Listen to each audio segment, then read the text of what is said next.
दिलों का बंटवारा। बड़ी शांति से मेरा घर खड़ा था, जैसे कि कोई बहुत बड़ा तूफान गुजर चुका हो। बिल्कुल ही मौन और स्तब्ध। मैंने टैक्सी वाले को पेमेंट किया और अपने सामान लेकर बड़े से गेट से अंदर आने लगी। कोई हलचल नहीं, कोई शोरगुल नहीं। ऐसा लग रहा था कि घर में कोई है ही नहीं। नहीं तो पिछले साल जब मैं आई थी तब मेरे गेट में घुसने से पहले ही दोनों भैया के बच्चे बुआ बुआ करते हुए मेरे आगे पीछे दौड़ने लगे थे। अरे भाई, ठहरो तो पहले, नमिता को अंदर तो आने दो। बड़े भैया हंसते हुए जब चारों बच्चों की खिड़की लगाई थी तब चारों बच्चे अलग होकर मुझे बैठने का मौका दे दिया था। मैंने भी अपना पर्स खोलकर सबसे पहले उन्हें चॉकलेट थमाया, फिर उनके गिफ्ट निकाल कर दिए। दिन भर पूरे घर में बच्चों की आवाज़ गूंजती रहती थी, क्योंकि उस समय स्कूल भी बंद था। बच्चे दिन भर घर में रहते थे और उधम मचाया करते थे। हमारा वह बड़ा सा आंगन जो हमारे भी बचपन का गवाह था, अब नई पीढ़ी का भी बहुत ही खुशनसीब आंगन था। कई बार उनके शोर शराबे से माँ परेशान हो जाती थी, उनके चिल्पों से उकता कर उन्हें डांट भी देती थी। फिर उन्हें याद आता था तो वह हंसकर कहती, नमिता, मैं सठिया गई हूँ। बच्चों की आवाज़ मुझे चुभती है। मैं अपना सूटकेस खिसकाती हुई ड्राइंग रूम तक आ चुकी थी। दरवाज़ा मेरे स्वागत में खुला हुआ ही था, मगर अंदर भी कोई नहीं था। माँ, आप कहाँ हैं? मैं आवाज़ देकर अपनी उपस्थिति दर्ज कराई। कहीं से कोई आवाज़ नहीं आई। अंदर घुसकर जैसे ही मैंने आंगन को देखा, मेरा दिल टूट गया।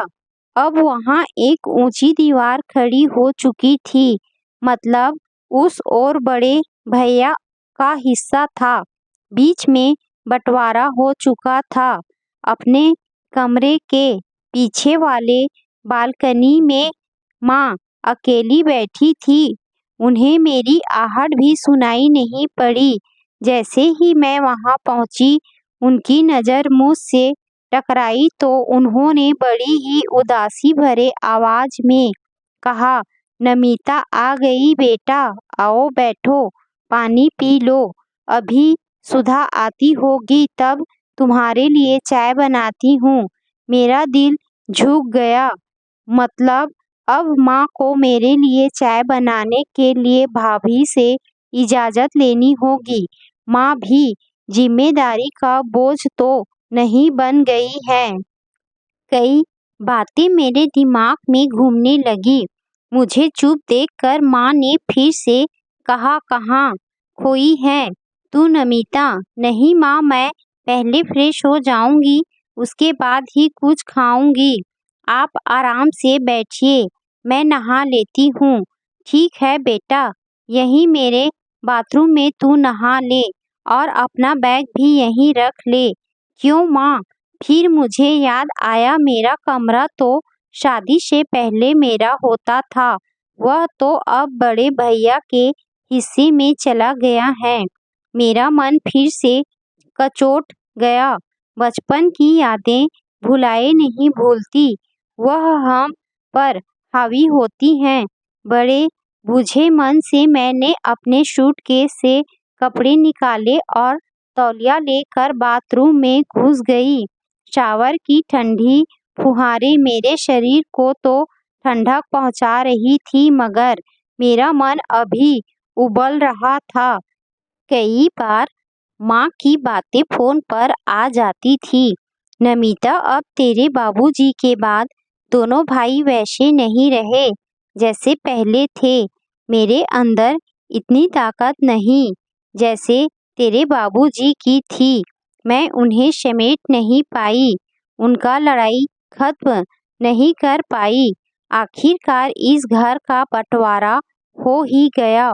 मैं नहीं चाहती थी मेरे जीते जी इस घर के बीचों बीच दीवार पड़े, मगर माँ की सिसकती हुई आवाज़ सुनाई पड़ती तो मैं उन्हें सांत्वना देने के लिए कहती, अरे माँ, यह तो हर घर की कहानी है। और फिर जब पापा ने वसीयत बनाकर ही गए हैं तो फिर यह लड़ाई झगड़ा क्यों? अब माँ के उदास चेहरे को देखकर ऐसा लग रहा है कि पिछले 1 साल में उन्होंने सिर्फ अपना पति नहीं खोया है, बल्कि बच्चे भी खो दिए हैं। काफ़ी देर तक शावर के नीचे रहने के बाद मेरा मन थोड़ा सा रिफ्रेश हो चुका था। मैं कपड़े बदल कर बाहर आई तब तक सुधा भाभी भी घर आ चुकी थी। आओ नमिता, गर्मा गर्म पकौड़े खाओ। तुम्हारे भैया तुम्हारा फेवरेट मोमोज बनाने के लिए ही रुक गए हैं। रात में तो तुम्हारे लिए तुम्हारा फेवरेट तंदूरी चिकन मोमोज आ रहा है। तुम्हें पसंद है ना? हाँ भाभी। भाभी का तनाव मुक्त मुस्कुराता हुआ चेहरा देखकर मुझे ऐसा लग ही नहीं कि 6 महीने में इतना बड़ा तूफान आकर चला गया है। इतना बड़ा तूफान कि घर में दीवार उठाने की जरूरत पड़ गई। न जाने इस मनमुटाव का कौन सा कारण होगा। सामने माँ बैठी हुई थी, इसीलिए मैं भी मुस्कुराती हुई बोल रही थी। चाय पीने के बाद माँ ने मुझसे कहा, नमिता तुम आराम करो, मैं पूजा कर लेती हूँ। शाम हो गई है। ठीक है माँ। मैंने फिर सुधा भाभी से कहा, भाभी चलिए मैं आपकी किचन में मदद करवा देती हूँ। बस माँ का खाना है वह मैं बना दूंगी। हम लोग तो मोमोज ही खाएंगे ना। माँ के कहते ही भाभी के चेहरे पर कई तरह चढ़ाव आने लगे। उन्होंने बड़े ही दबे स्वर में कहा, नमिता तुम्हें तो ऐसा लग रहा होगा कि मैं बहुत बुरी हूँ। मैंने घर में बंटवारा करवा दिया, मगर ऐसा नहीं है। कोई कब तक चुप रह सकता है? रिश्ते की हद होती है। कोई झुकता है तो सामने वाले को भी इज्जत करना चाहिए। बड़ी भाभी ने तो हद पार कर दिया। अपने मायके वालों को बुलाकर महीना महीना रोक कर रखती थी और उन सब का खाना मैं अकेली बनाती रहती थी। बताओ यह सब कुछ ठीक लगता है क्या? उस पर बड़े भैया कभी कुछ भी नहीं बोलते थे। वह अपनी भड़ास निकाले जा रही थी। मुझे लगा कि मेरा चुप रहना ही ठीक है, इसीलिए मैंने कहा, भाभी आपको जो ठीक लगे आप वही कीजिए। रात में खाने के टेबल पर कई तरह के डिशेस सजे हुए थे। मोमोज, पास्ता, नूडल, मिठाई और भी कई तरह के आइटम रखे हुए थे। प्रवीण भैया के चेहरे पर मेरे आने की खुशी दिख रही थी। अच्छा से खाओ नमिता, सब तुम्हारी पसंद का ही है। हाँ भैया, मगर आप दोनों ने मुझे अचानक ही यहाँ क्यों बुलाया? तुमसे काम था नमिता, नहीं तो उलाहना देती रहती जिंदगी भर, इसीलिए बुलाना पड़ा। कैसा उलाहना? मैं आश्चर्यचकित थी। तभी बड़ी भाभी का फ़ोन मेरे फ़ोन पर आने लगा। मैंने उठाकर हेलो बोला तो बड़ी भाभी ने कहा, आ गई नमिता, कल सुबह का नाश्ता हमारे साथ ही करोगी। तुम्हारे भैया ने खास इंतजाम करके रखा है। इसकी क्या ज़रूरत थी भाभी? मैं संकोच में भर कर बोली। अरे तुम बड़ी भाभी से इतना फॉर्मेलिटी क्यों कर रही हो? तुम्हारे भैया ने छोले भटूरे का ऑर्डर दे भी दिया है। कल सुबह सुबह तुम्हारे लिए जलेबी और छोले भटूरे आ रहे हैं। कल सुबह तुम आ जाना। ठीक है भाभी। मैंने सवालिया निगाहों से भैया भाभी की तरफ देखा। उन्हें भाभी ने इनवाइट नहीं किया था। मुझे बहुत बुरा लगा। भैया आपको बोला नहीं आने के लिए। अरे कोई बात नहीं, मैं वैसे भी वहाँ नहीं जाता। न जाने किस बात की कड़वाहट करने भैया के अंदर आ गई थी। अधूरा खाना छोड़कर वहाँ से उठकर चले गए। दूसरे दिन बड़ी भाभी के यहाँ गर्मा गर्म छोले भटूरे और गरम जलेबी खाते हुए मुझे ऐसा लग ही नहीं कि बड़े भैया और भाभी के प्रेम में कहीं से कोई दिखावटीपन आ गया हो। मेरे लिए दिल खोलकर उनका प्रेम छलक रहा था। मेरी आंखों में आंसू आ गए। भाभी ने कहा, नमिता जल्दी से नाश्ता खत्म कर लो, मैं तुम्हारे लिए मसाले वाली चाय बनाने जा रही हूँ, जो तुम्हें पसंद है ना। मेरी आंखों में आंसू आ गए। विवेक भैया मेरे पास आकर बैठ गए। उन्होंने कहा, क्या बात है नमिता, तुम रो रही हो? हाँ भैया, इस घर की बंटवारा ने दिल को तोड़ दिया। ना जाने क्या बात है, मुझे नहीं पता, मगर पापा के जाने की बाद ऐसा क्या हो गया कि घर के बीच में दीवार खड़ी हो गई। बड़े भैया लंबी सांस लेकर बोले, माँ भी यही बोलती हैं, तुम ही बोल रही हो, तुम दोनों की शिकायत यही है। इसीलिए मैंने अपने हिस्से का जमीन बिल्डर को दे दिया है। अब मैं यहाँ से जा रहा हूँ। मैंने अपने लिए एक फ्लैट ले लिया है। मगर कहाँ? मैं आश्चर्य से भर उठी। यही गोविंद नगर में, सूर्या अपार्टमेंट में। जब चाहो तब चली आना। वैसे जब भी गृह प्रवेश होगा मैं तुम्हें फोन करूँगा।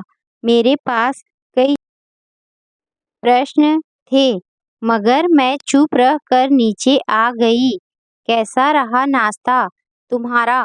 प्रवीण भैया के पूछने पर मैंने कहा, बहुत अच्छा, मगर कुछ कमी थी। क्या आपको पता है कि बड़े भैया अपना घर बेचकर सूर्या अपार्टमेंट में अपना फ्लैट ले रहे हैं? नहीं, मुझे नहीं पता था। प्रवीण भैया ने कहा, मैं भी तुम्हें यही बताना चाह रहा था कि मैं यह जमीन बेचकर दूसरा फ्लैट लेने वाला हूँ। इस घर में ना धूप आती है ना हवा, कुछ भी नहीं आता। अच्छा है कि फ्लैट लेकर उसमें रहें, ताकि धूप हवा सब आए। अब तुम ही देखो कितना घुटन भरा आंगन हो गया है। मैं मन ही मन बोली, भैया यह घुटन आपके और बड़े भैया के दिमाग के फितूर के कारण हुई है। नहीं तो इस आंगन में ही हमारा बचपन बीता था। कितने चिड़ियों ने यहाँ अपने घोंसले बनाए थे। कितनी बार गेंदा और गुलदाउदी हमने उगाया था। झूठ झूठ का घर बनाकर हम खेले थे। और ना जाने कितनी बार 50 चोर का किस्सा बना था। मगर अब यहाँ सांस ही नहीं आ रही है। मैं चुप ही रही।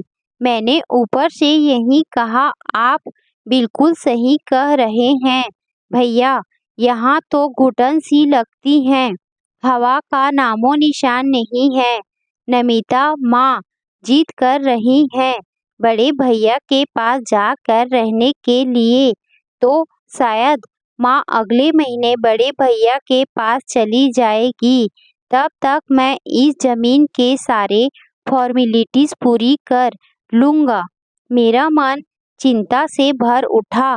क्या माँ भी एक जिम्मेदारी है, उसका भी बंटवारा हो, कभी यहाँ तो कभी वहाँ। अगर आज पापा होते तो शायद किसी को हिम्मत नहीं होती इस घर में दीवार उठाने की। माँ की ममता और प्यार ने आप दोनों को इतना बेपरवाह बना दिया कि आप दोनों ने अपनी हदें पार कर दी हैं। मैं बहुत ही ज्यादा टूट गई थी। दिखावटी शब्द नहीं थे, जज्बात नहीं थी। मेरी आंखों में आंसू आ गए। मैं खुद 2 बेटों की माँ थी। कहीं यही तनाव मेरे बच्चों के बीच में भी ना जाए। मैंने भैया से कहा, भैया कुछ दिनों के लिए माँ को मेरे पास भेज दीजिए। पर क्यों? प्रवीण भैया आश्चर्यचकित हो गए। मेरा मन नहीं लगता भैया, दोनों बच्चे हॉस्टल में हैं।